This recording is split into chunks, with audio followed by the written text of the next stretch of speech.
Video tayo. Welcome sa vlog number 9. Ang ipapakita ko sa inyo ngayon is yung Well Pro na GBBR.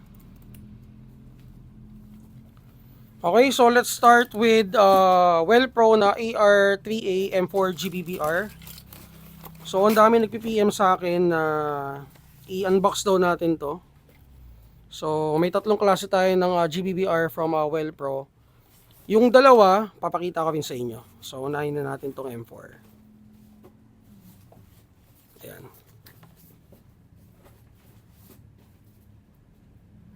So yung unit is polymer. Polymer yung front assembly, polymer din yung receiver. So sa markings, wala siyang kahit na anong markings. Pati dun sa handguard, wala. So naka-M-lock system pala siya. Then front and rear sight, parehas ding polymer. Ayan. So na-adjust naman sila parehas. So teka, check ko nga dito yung video natin. Ayan. So naka KAC style na grip. So crane stock na version 1. Fully adjustable. So meron din siyang 5 position adjustment. So magaan siya, guys. Then kasama dun sa box is yung magazine. Ganito yung magazine niya. Ayan. So color red yung top. Then yung gas route niya is color green na transparent. Then magazine capacity, I think 30 rounds din to. So meron na rin siyang kasamang BB loader. At saka I think 50 shots to na BBs. So meron na rin siyang kasamang manual. Ay, napulit ko pa. Napulit ko. Sorry guys. Ayan. So yun yung manual. Okay, so ayan nyo guys, magbibigay tayo ng voucher para dun sa mga unang kukuha. Limited lang yung stock. So ang price nito, ito 13,000. Itong pinakita ko sa inyo na M4 na Well Pro. So guys, iti-test natin, check natin kung ilang FPS siya out of the box. So may bala na yung ano ko, magazine. Ano bang nilagay mo dito? 14 o 14. So ayun, i-test natin sa 14 kg na Puff Dino. Oops. Wala pang gas. Ay, hindi pala yan. Yung isa nilagyan ko. Ito yung hindi mo nilagyan. Hindi pa. Okay. So guys, i-test natin siya sa 14 kg. M110 pa rin nilagyan ko yung M4 mag yan, di ba?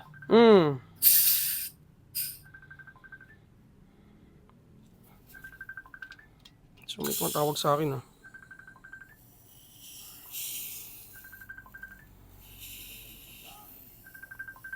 Yan. So okay na siguro yun. Ayan, test natin. O, 311, 347. Neil, lapit mo nga to. So guys, ayan. So ayan ang FPS niya. Sige. Ayan, semi-auto. Kita ba to? Kita ba kung paano siya? Pakita mo na lang paano mag full auto. So full auto. Ayan, nag-slide lock na. Okay, so for the internals, ito, isasabihin ko sa inyo internals. Hindi ko sure kasi kung parehas yung sa sa Rattler at saka itong sa M4. Binuo ko yung Rattler sa likod. Kinabit ko yung... Okay. Sige. So, ayun, FPS out of the box. Itong M4 nasa 350 FPS. Ako nga. May mga ano pa ako, assistant. Pero walang bala yan. Lagyan mo na rin. Kaya mo? Meron nandun yung BB loader. So guys, ito yung ano, Rattler. Ito yung 6 inches na MCX Rattler na folding stock. Ayan. Out of the box, hindi nakakapit ng Oh, so out of the box guys, hindi ito nakakabit ha. So kayo talaga magkakabit nito. And kagandahan dito, madami tayong available na stock for ganitong klase na derail sa likod. So folding folding type. By the way, ito nylon receiver siya. So yung internal parts niya, ito naka-steel ambi mag catch, steel selector, steel bolt catch. Yun lang. Yun lang yung nakalagay dun sa internals niya. Sa ano niya, sa pinaka parang ano niya. Ang tawag dun, Hil? Ang tawag dito sa ganito? Specs, yun. Specs. Ayan. So, iti-test din natin siya. Ang price nito ngayon is 13,500. So, medyo mas mahal siya ng 500 dun sa nauna nating tinest, which is the ART AM4. So, ito na yung pinaka-budget meal na unit na meron tayo for GBBR. So, ambi din pala yung ano niya, magazine release. Lahat yan, ambi yung bolt, ano. Pero yung sa magazine, alam mo na kung anong compatible. Hindi, baka MWS, mukha siyang MWS, pero parang hindi. So, mukha siyang MWS pero parang hindi. Pero i-check namin guys. Wala kasi kami available dito na MWS system na magazine. Check mo nga. Si N4. Wala na. Hindi, meron pa kami N4 sa taas eh. Baka mo kayo N4 ko yan. Kuha ka ng N4 sa taas. Alam mo yon, EMG N4. Oo. So, kasama pala dun sa box, BB loader lang. Ayan. At saka yung BBs na 50 shots. Ito. So, i-test natin. Check natin kung ilang FPS to out of the box. Again ang gamit natin is 14 kg. Okay. Sabihin mo sa akin kung may papalo. 346. So, halos pa. Wala rin. 345. Okay. So, sabihin natin 350 no, out of the box. Guys, compare dun sa M4, mas okay yung blowback dito. Pero okay din naman 'yun. Ayoko siyang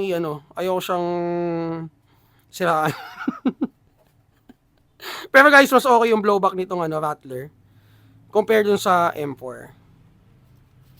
Hindi ko sure kung parehas sila ng kasi dito dun sa pinaka specs niya, hindi nakalagay kung the same sila ng internals eh. Pero yung dalawang Rattler, same sila ng internals. Again, naka steel ambi mag catch, steel selector, steel bolt catch. Yung internals, siguro i-check namin mabuti kung ano yung loob niya. Teka, check na nga natin ngayon. Ambi din pala yung selector niya. Ayan. So, Well-Pro na MCX Rattler. MCX Rattler. Ganda pa na to. Bakit? Kasi baka kanyari nasira mag-lip mo. Okay. So, okay. So guys, ito may okay din pala. Okay pala, pwede mo siyang Oo, loadan dyan.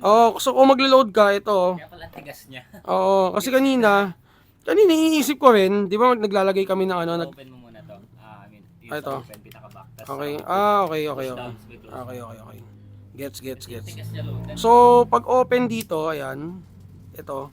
May nakalagay naman na open. Then, pwede mo ito tanggalin kung maglo-load ka ng BBs. Manually pwede. Kaya kanina, ang ginagawa ko, sinusungkit ko. Ayan.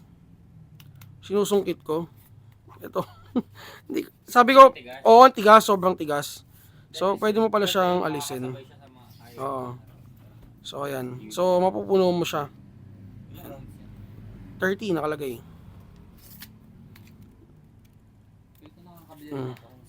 Oo nga eh. So, Well-Pro na medyo dive tayo dun sa internals. Sorry guys hindi namin honestly hindi namin talaga masyadong kabisado yung yung unit.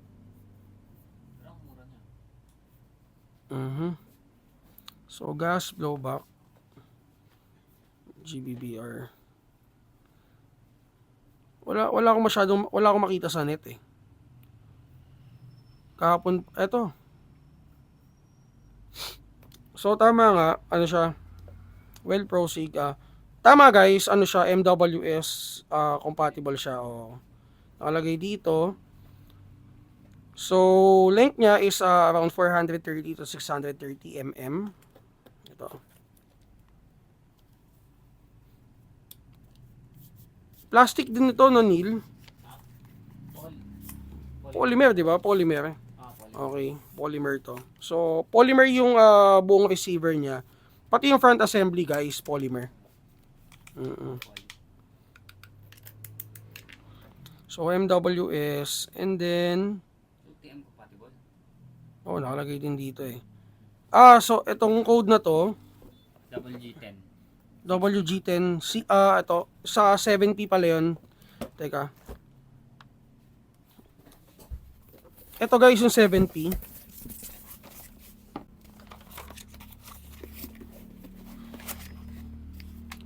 Ito. So, pag nakuha nyo siya or kung bibili kayo ng unit, ganito yung ano niya, ganito yung itsura niya. So, wala pa siyang ano. Or kayo mag-i-install nung stock. Ito. Ayan. Oo, magkaiba. So, ito, retractable siya. Dito, pwede mo siyang papasukin dun sa ano. Then, yung isa, ito, na-fold. Ayan. Ganito yung itsurahan niya. Then, ito, may swivel na rin siya sa likod. Swivel to, di ba? Ayan, ito. Meron din siyang QD swivel din dito sa likuran. Ayan. So, ang adjustment niya, ito. Napipindot siya. Sige nga, try mo nga ipasok para makita nila yung pormahan. Then, 12 kg green gas lang talaga siya. So, sorry, nagamitan ko ng 14 yung kanina. Ayun ang recommended sa kanya. So, nakalagay dito, ang recommendation for gas is 12 kg.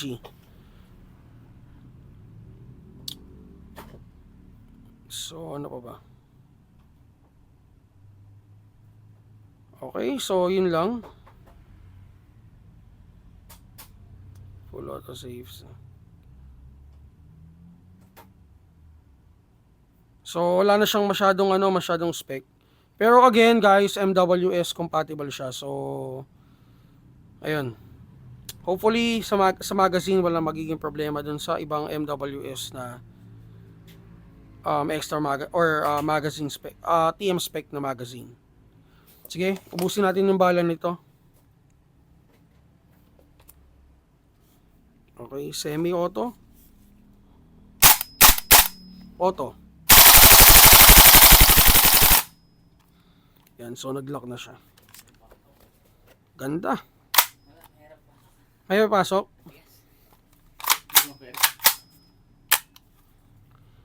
So guys, ito price nito 13.5. Then itong isa, hindi na natin test. Is 13.8. So yung buong details ng unit, ito. I mean yung buong detalye ng unit yan. Lapit mo nga konti, Neil, para makita nila yung ano, yung mga small detail. Ayan. Sige, ikaw na maggalaw. Ayan. So ito yung unit. Ayan. Then ito yung stock niya. Hindi na namin nalagay kasi medyo mahirap ilagay. Ayan. So ito yung isa. Ayan.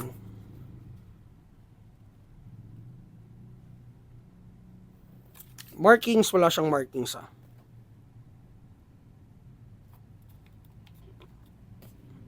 Okay, so